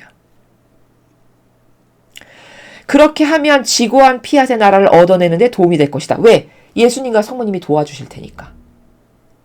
두 분을 모시고 함께 하니까 그 두 분이 피앗을 완성하신 유일한 인류 역사상 완성하신 완벽한 모범이신데 그 두 분을 모시고 동반해서 계속 행위를 함께 해. 그러면 내 영혼 안에 두 분이 완성하신 피앗이 나에게도 생성이 되겠죠. 그래서 지고한 피앗의 나라 얻어내는데 도움이 된다는 게 바로 그런 거예요. 즉 성모님께서 너를 도와주실 거다. 어머니가 피앗을 완성하신 첫 번째 인간이고 모범이시니까. 그래서 지금 24절의 내용은 굉장히 중요한 건데 지고한 피앗의 나라를 얻어내는 방법에 대해서 가르쳐주고 계세요. 그럼 이 방법대로 하면 내 안에 피앗이 형성되겠죠. 엄청 중요한 거죠. 방법을 몰라서 못하는 거 아니에요. 그렇죠? 그 메커니즘적인 거를 지금 가르쳐주시는 거예요. 어떻게 우리도 피앗을 내 안에 구현하는가라는 거죠. 그럼 여러분 생각해 보세요. 성모님이 저렇게 위대하신 분인데 개신교에서 맨날 마리아 마리아 이러면서 너 마리아는 뭐 아세라 목상이고 이렇게 말하지 않습니까? 그럼 얼마나 저주받을 일을 하고 있는 건가요? 지금 예수님이 성모님을 반드시 너는 포함하고 동반해야 된다라고 이렇게 말씀하시는데. 맞죠? 그러니까 너무 모르는 거예요. 도대체 영적인 게 뭔지. 예? 어떻게 해서 피앗의 나라를 완성하는 건지. 여러분 피앗을 알까요? 2000년 전 성경이나 계속 이야기하고 있잖아요. 그쵸? 여러분 성경에서 끝났다면 천상의 나라는 폐업했습니까? 예? 지금은 아버지가 폐업 상태예요? 아니 세상도 비행기가 마을을 달리는 시대예요. 지금. 그 정도로 발전을 하죠. 그럼 천상의 나라는 발전 안 하고 정체되고 오히려 퇴보될까요? 그럴 리가 없겠죠. 그쵸? 세상도 이렇게 발전하는데 하느님의 나라가 정체되고 퇴보된다? 그거는 가당치가 않아요.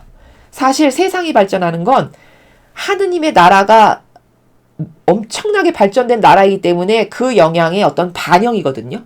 세상이 이렇게 발전되고 잘 산다는 건. 왜? 아버지의 뜻이 다스리시는 거기 때문에. 그런 거기 때문에 천상 나라의 투영이고 반영이기 때문에 세상이 이렇게 발전하는 거지 인간이 잘나고 똑똑해서 세상이 발전하는 게 절대 아니에요. 하느님하고 무관한 게 아니라는 거예요. 이해되시죠? 그러면 이 정도로 발전한 세상이 있다면 천상은 얼마나 위대한 발전의 나라일까를 생각해 보세요. 그 나라의 어떤 하나의 그림자에 불과한 게 이 지상이라면. 이해되시죠?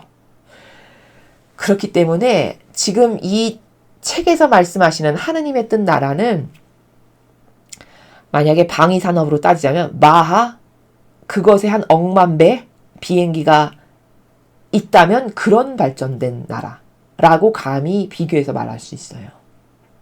그러니까 지금 정신세계가 확 확장돼서 띄어서 말하다 보니까 무슨 말인지도 막 잘 모르겠고 막 어리어리하고 단어도 어렵고 이런 거예요. 왜냐하면 비약적 발전으로 지금 된 나라를 설명하시다 보니까. 성경에서는 한 번도 들어본 적 없는 나라거든. 맞죠? 자, 그런 겁니다. 그래서 성모님이 왜 중요하시고 어떤 차원에서 무엇을 완성하신 분이라는 걸 잘 아셔야 되고 성모님을 배제하고 무엇을 완성한다? 그건 말도 안 돼요. 왜냐? 성모님을 통해서 예수님이 오셨어요. 그럼 여러분 예수님이 오시는데 엄청난 기여를 하신 분이 성모님이신데 아버지가 성모님을 확 배척하시고 야 너는 필요 없어. 우리끼리만 할 거야. 저열한 인간도 의리 있는 사람은 그렇게 안 하죠. 맞습니까? 아니 어떤 공로가 있는데 사람도 양심 바른 사람이면은 어떤 기업을 세우는데 공로가 있어. 그럼 원로 대접을 하잖아요. 아무리 부족한 인간도. 그쵸? 그럼 하다못해 인간도 그런데 하느님 아버지께서 예수님이 이 지상에 오시는 데 있어서 위대한 피앗으로 응답을 하셨고 그것에 결정적 역할을 하신 분이 성모님인데 성모님을 배제하고 우리끼리만 뭘 한다. 말이 됩니까 이게? 그렇죠? 그러니까 너무 천상적 메커니즘도 모르고 하느님이 어떤 분이신지도 모르는 거예요. 피앗은 알 리가 없고. 이래서 성모님이 얼마나 위대하신지를 잘 아시고 어머니가 우리를 도와주신다는 것을 확신하셔야 돼요. 어머니시기 때문에. 그리고 그 어머니께 많은 것을 의탁하고 내어드리고 맡기고 도와주세요. 어머니 저를 이렇게 이끌어주세요. 이런 갈망을 할 줄 알아야 된다는 거죠. 보편적 선을 행해야 하는 사람에게서는 아무것도 빠져나가면 안 된다. 그래야 그가 주기를 원하는 선을 모든 피조물에게 줄 수 있다. 자, 보편적 선, 온 인류를 위한 마귀 빼고 마귀랑 하나 된 사람 빼고 그 온 인류를 위한 보편적 선을 행하는 사람은 다 끌어안아야 된다는 거예요. 그래야 다 그들에게 골고루 아버지가 주시기에 합당한 게 되잖아요. 그래야 주기를 원하는 선을 모든 피조물에게 줄 수 있다가 그 나라죠. 그렇죠? 내 뜻 안에서 수행된 행위들은 모든 일을 대신해서 보상하기 위하여 이중의 사슬을 이룬다. 이렇게 말씀하셨거든요. 자, 여기서 또 이제 키포인트가 이중의 사슬이에요. 도대체 이중의 사슬이 뭔가? 근데 하지만 그것은 그 이중의 사슬이라는 건 더없이 튼튼하고 길며 끊어지지 않는 빛의 사슬이다. 이렇게 말씀하셨거든요. 자, 이중의 사슬이라는 거는 그 새끼줄 꼬아보신 분은 아시겠지만 줄이 두 개가 있으면 이렇게 비벼서 새끼줄 꽂죠. 그렇죠? 그렇게 해서 단이랑 하나의 줄을 꽂잖아요. 바로 그 이중의 사슬인데 그 이중의 사슬은 뭐냐면 진리의 지식 있으면 그리고 그 지식을 근거로 한 행위 이 두 가지를 말하는 거예요. 그러니까 진리에 근거한 지식을 바탕으로 인해 행위가 동반되는 지식만 따로 있고 행위는 없고 이러면 이중의 사슬이 아니에요. 이중의 사슬이라는 건 그 진리의 지식을 베이스로 근간으로 하면서 그것에 근거하여 배상과 보속의 행위를 하는 예를 들면 예수님이 이 지상에 오셔서 하신 것처럼 또 성모님이 올바르게 반향을 하셨던 그 행위처럼 이렇게 근본의 지식이 있고 진리의 지식이 있고 거기에 행위가 동반되는 이 두 가지가 이중사슬이에요. 이 이중사슬을 이룬다는 거예요. 피앗을 완성하려면. 한 개만 각각 있어서는 안 된다는 거예요. 여러분 지식만 있고 행위는 생전 없어. 그럼 완성되나요? 완성 안 돼요. 자, 행위만 있고 진리의 지식은 없어. 그럼 행위가 올바라질 수 없어요. 왜? 뭐가 옳은 건지 그른 건지 판단이 안 서니까. 그러니까 마귀 행위도 막 하고 가서 가끔씩 선도 행하고 이렇게 되는 거예요. 그러니까 이 두 개가 동반돼야 되는 거예요. 그러니까 이중사슬이에요. 이해되시죠? 자, 이것은 또 이렇게도 이런 관점으로도 풀어서 말할 수 있어요. 인성과 신성이 만나야 된다는 거예요. 그럼 인성은 나예요. 그리고 신성은 루이사 피카르타를 지금 비유로 하자면 루이사 피카르타의 인성이 있었죠. 6이. 그리고 예수님의 신성이 맨날 오셔서 가르쳐 주시고 이렇게 하라 저렇게 해라 깨닫게 하시고 하시죠. 그러면 그 신성의 도움을 받아서 루이스 피카르타의 인성이 행위를 하고 있잖아요. 오늘도 배상과 보석을 하고 막 이렇게. 그러면 그 신성과 인성이 만났을 때 창조가 일어나잖아요. 아버지가 받으시기에 즐겨받으실 수 있는 배상과 보석의 행위를 통해서 인류를 다시 뭐 기회를 주신다든가 이런 기타 등등. 요게 이중사슬이라는 거예요. 이해되시죠? 그 이중사슬이 중요하다는 거예요. 하느님 뜻 안에서 이게 올바른 것이 되게 하려면, 피앗을 얻어내려면.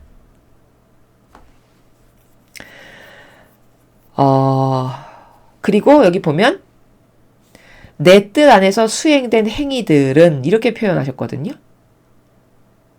그럼 내 뜻 안에서 이런 행위를 수행한다는 건 어떻게 하는 거냐면 내가 삼위일체이신 하느님 아버지를 마음에 모시고 함께 살아가면서 행위를 하는 거예요. 항상 늘 무엇을 하건. 그러면 그때 이중사슬이 임팩트를 그때서야 갖게 돼요. 이해되시죠? 이런 겁니다. 메커니즘을 지금 말하는 거예요. 근데 그 이중사슬이 더없이 여기 보면 튼튼하고 길며 끊어지지 않는 빛의 사슬이다. 이렇게 말씀하셨거든요. 그러면 이게 무슨 말이냐? 그렇게 된 이중사슬은 더없이 튼튼하고 길고 절대 끊어지지 않는다. 자, 튼튼하고 길면은 긴 거 지속적이고 항구하다라는 거죠. 그쵸? 튼튼하다는 거, 여기 위해를 가할 수 있는 게 아무것도 없다는 거예요. 피앗이 바로 이런 속성이었죠. 며칠 전에 우리가 배울 때 지속적이다, 항구하다, 또 자발적이다, 뭐 기타 등등 속성을 배웠잖아요. 바로 그 속성을 지금 말하는 거예요. 튼튼하고 길며. 그 다음에 끊어지지 않는다. 이 피앗은 예수님과 성모님을 동반해서 함께하는 거기 때문에 참됨 중에 참됨이에요. 그러니까 끊어지지 않아요. 그리고 길고 튼튼하다. 지속적이라는 거예요. 참되며 지속적이고 바르고 완벽하고 기타 등등. 그것을 이렇게 튼튼하고 길며 끊어지지 않는 이렇게 말씀하신 거고 빛의 사슬이다. 왜 빛의 사슬일까? 진리는 곧 빛이니까. 아까 진리에 근거한 지식이 동반되는 거죠? 그러니까 빛의 사슬이 맞죠? 이해되시죠? 자, 진리니까 빛의 사슬인 거고 그리고 그 빛의 사슬의 특징이 더없이 튼튼하고 길고 끊어지지 않는다는 건 이걸 예수님과 성모님을 동반하고 함께 행하니까 또 내 인성이 그 신성과 만나서 행하니까 완벽한 거예요. 게다가 지속적일 거예요. 왜? 피하시니까. 그러니까 튼튼하고 길고 이런 속성을 지금 여기서 표현하신 거예요. 자, 이렇게 해서 지금 아까 세 번째 단계까지 첫 번째 단계는 성모님이 피앗을 올바르게 바라셔서 예수님이 오시게 했던 행위. 두 번째 단계는 예수님이 이제 드디어 지상에 오셔서 그분의 인성으로 아버지 뜻 안에서 행했던 행위. 그 다음 세 번째 단계는 우리가 예수님과 성모님을 모시고 진리의 지식에 근거하여 예수님과 성모님과 하셨을 법한 행위를 내가 행하는 것. 그러면서 인성과 신성이 만나서 창조가 일어나면 그 행위가 곧 피앗인데 그 피앗의 행위는 속성적으로 튼튼하고 길고 끊어지지 않는 빛의 사슬이다. 왜? 진리에 근거 있으니까 빛의 사슬이고 그것은 항구하고 지속적이고 참되고 완벽하고 바르고 왜? 두 분을 모시고 하니까. 거기 흠결사항이라는 건 있을 수가 없어요. 그래서 튼튼하고 길고 끊어지지 않는 이렇게 표현한 거다. 라고 요약 정리를 할 수 있다는 거죠. 그래서 이 내용이 우리가 미사 시간에 너희는 나를 기억하여 이를 행하여라 성찬절례 때 이렇게 말씀하시죠. 거기 그 부분에 나를 기억하여 이를 행하여라가 뭐냐. 예수님이 이 지상에 오셔서 행했던 모든 행위를 기억하고 내가 천상으로 올라가면 이제 너희들이 그 행위를 나를 따라서 행하거라 그 말이에요. 나를 기억하여 이를 행하여라가. 즉 마음 안에 예수님과 성모님을 모시고 두 분이 하셨을 법한 행위를 나도 이 지상에 살면서 행하는 것. 그것이 예수님이 성찬의 성찬절례를 세우시면서 제자들에게 즉 우리들에게 주신 메시지가 요 나라와 똑같은 관점의 나라다라는 거죠. 거기도 나온다라는 거예요. 그 관점의 나라가. 그렇죠?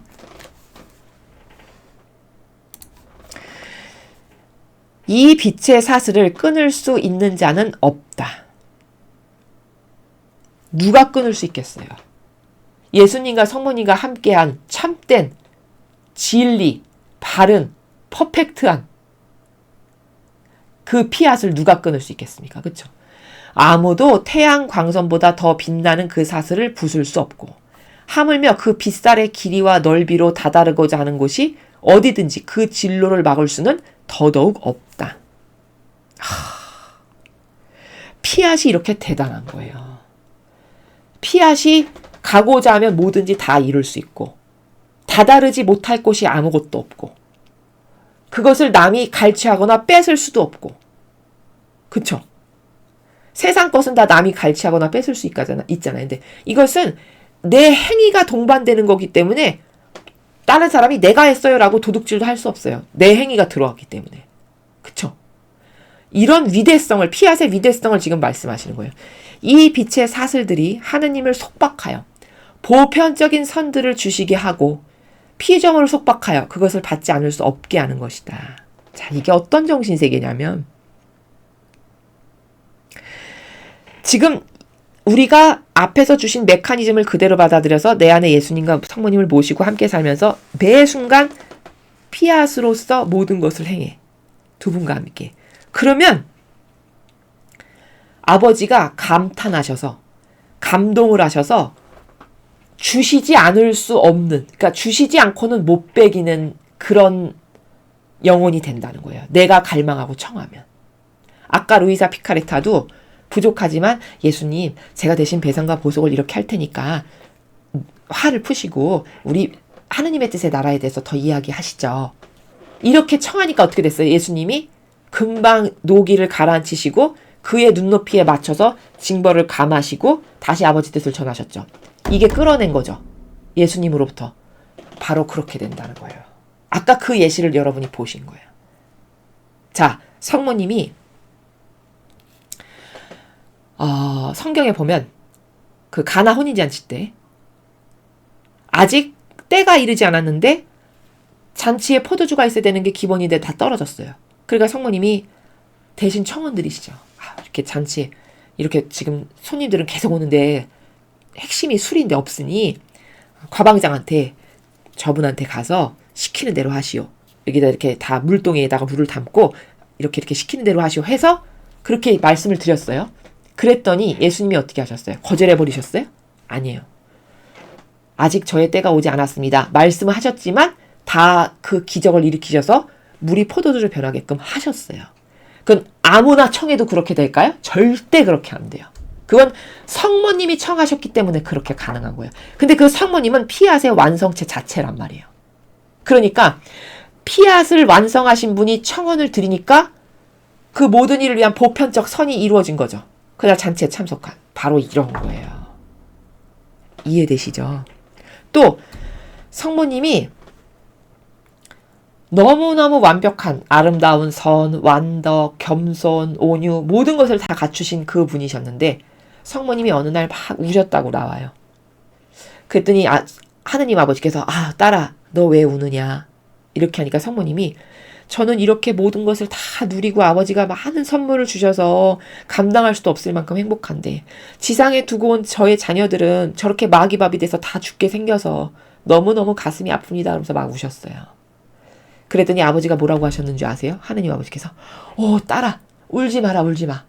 그러면 내가 너한테 권한을 줄게. 네가 구원하고 싶은 자녀들을 다 구원해라. 이러고 권리를 성모님께 주셨다라고 나와요. 와 막강한 거죠.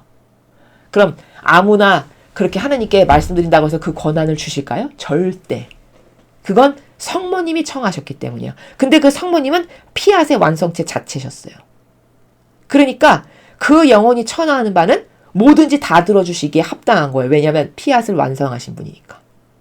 바로 이게 여기 후미에 이 빛의 사슬들이 하느님을 속박하여가 그거야. 성모님이 하느님을 속박한 거죠. 막 울면서 슬퍼하시니까 아버지가 주시지 않고는 못 배기겠어. 왜? 제가 내 피앗의 완성체인데 진짜 눈에 넣어도 아프지 않은 내 딸이니까. 그러니까 그 딸이 원하는 바를 들어주고 싶어. 그러니까 그래 네가 구원하고 싶은 사람 다 구원해. 이러고 권한을 주신 거예요. 그게 하느님을 속박한 거예요. 그래서 보편적인 선들을 주시게 하고 주셨죠. 어머니에게 권한을. 그래서 지금 성모님이 예수님이 구원하시는 데 있어서 구원에 도움을 주시는 역할을 지금 톡톡히 하고 계신 시대예요. 그렇죠. 그래서 이런 게 바로 위대한 피앗을 행하는 자녀들이 아버지께 청혼을 하면 그 아버지는 들어주시지 않을 수 없다. 그런 것을 제가 지금 사건별로 어떤 나라인지를 여러분에게 납득시켜 드리려고 설명을 한 거예요. 성경에도 나왔고 성모님의 케이스에도 그랬고 루이사 피카레타도 지금 똑같은 케이스에 해당하고 납득이 되시죠. 그래서 피정으로 속박해서 그것을 받지 않을 수 없게 한다. 주지 않을 수 없어서 다 주셨죠. 예수님도 성모님이 청을 들어주시고 아버지도 성모님이 우시니까 권한을 다 부여하시고 아까 루이사 피카레타도 부족하지만 하느님 뜻 안에서 사는 영혼이니까 그가 청하니까 예수님이 그 청에 응하시죠. 이런 거예요. 근데 아무나 한다고 그렇게 되는 게 절대 아니에요. 피앗을 살아가는 사람이니까 하느님의 위대한 은총을 끌어내리기에 합당한 거죠. 그게 마지막에 설명하신 정신세계와 차원의 나라다라는 거예요. 그래서 피앗을 행하는 영혼들이 청하면 아버지가 주시지 않을 수 없다는 거다라는 걸 제가 지금 성경에서 입증해서 드린 겁니다. 자, 여기까지가 오늘 우리가 배운 3장의 내용이에요. 이해되셨죠? 좀 약간 어려우신가요? 근데 여러분이 충분히 이해하실 수 있게끔 제가 이렇게 객관화를 많이 한다고 했는데 여러분이 어떻게 이해를 하셨는지 모르겠습니다. 오늘 배운 것 간단하게 정리하면 중요한 건 2가지였어요. 3가지의 단계. 즉 하나님의 뜻 안에 이루어져 온 3단계의 일이 뭔가. 첫 번째, 성모님의 피앗을 완성하신 것. 올바른 화답으로. 2번째, 예수님이 이 지상에 오실 수 있게끔 성모님이 완벽하게 화답을 하셔서 2번째 단계는 예수님이 오셔서 예수님이 인성으로 아버지 뜻 안에서 행하신 것. 그 다음 3번째는 이제 그것을 피앗을 갈망하고 원하여 예수님과 어머니와 함께 살아가는 자녀들이 예수님이 하셨던 것과 똑같은 행위, 성모님이 하셨던 것과 똑같은 행위를 이 지상에서 살아가면서 하는 것. 이게 3단계였죠. 그 다음에 중요했던 건 오늘 2가지의 사슬을 배웠어요. 그 피앗을 완성하는 데 있어서는 2가지 사슬이 필요한데 그 2가지의 사슬은 마치 예전 드라마 같은데 보면 이렇게 지푸라기로 꽂아, 그쵸? 2개의 지푸라기를 맞닿아서 이렇게 꽂잖아요. 그 꼬임으로써 완벽한 하나가 되게 하는 바로 그런 건데 그 2가지 속성이 뭐냐? 하나는 진리, 지식적 차원에서 우리가 맨날 배우는 진리. 그 2번째는 행위. 그 진리에 근거하여 예수님과 성모님이 하셨을 법한 행위. 이 2가지가 만나면 그 완벽한 사슬이 되는 거예요. 그렇죠. 근데 그 사슬은 속성이 지속적이고 항구하고 완벽하고 참되고 기타 등등. 이것을 더없이 튼튼하고 그래서 끊어지지도 않고 빛의 사슬이다. 빛의 사슬이라는 건 그 사슬의 근원이 되는 게 진리이기 때문에. 그래서 빛의 사슬이라고 한 거예요. 자, 그럼 이런 피앗을 살아가는 자녀들이 뭘 청해? 아버지께 말씀을 드려. 그럼 들어주시지 않을 수 없다는 겁니다. 이게 오늘 우리가 배운 핵심이에요. 이해가 되셨죠? 점점 피앗을 어떻게 구현하는지에 대해서 구체적으로 여러분 좀 아시겠나요? 오늘은 굉장히 구체적으로 그것을 구현하는 메커니즘에 대해서 우리가 학습한 겁니다. 여러분이 삶에서 일상생활에서 그것을 사시면서 오늘 배운 것에 근거하여 그것을 정신의 행위, 그리고 여기서 행위가 제일 중요한데 행위는 말만 하는 사람은 절대 행위가 동반되는 게 아니에요. 루이사 피카레타도 고통을 당하죠. 그럼 여러분이 그 행위라는 것은 고통과 희생이 반드시 들어가야 돼요. 그것을 하기 위해서. 고통과 행위가 없는데 나는 행위했어. 이거는 타당하지 않아요. 그것은 피앗을 완성할 수 없어요. 하나님을 위해서 진리를 수호하기 위해서 예수님과 성모님이 하셨을 법한 일을 나도 하기 위해서 내가 고통을 당하고 희생이 들어간다. 그럴 때 행위가 동반되는 거예요. 이해되시죠? 거기서 중요한 건 행위다. 행위가 없다? 그러면 그냥 무정란이에요. 아무것도 이루어지지 않아요. 자, 이 점을 명심하셔서 앞으로 여러분이 그 피앗을 완성하는데 오늘 배운 메커니즘을 가지고 도전하시고 일상생활에서 적용을 해보시는 그런 여러분 되셨으면 좋겠습니다. 이상으로 천상의 책 20권 3장 해설 강의를 마치겠습니다. 감사합니다.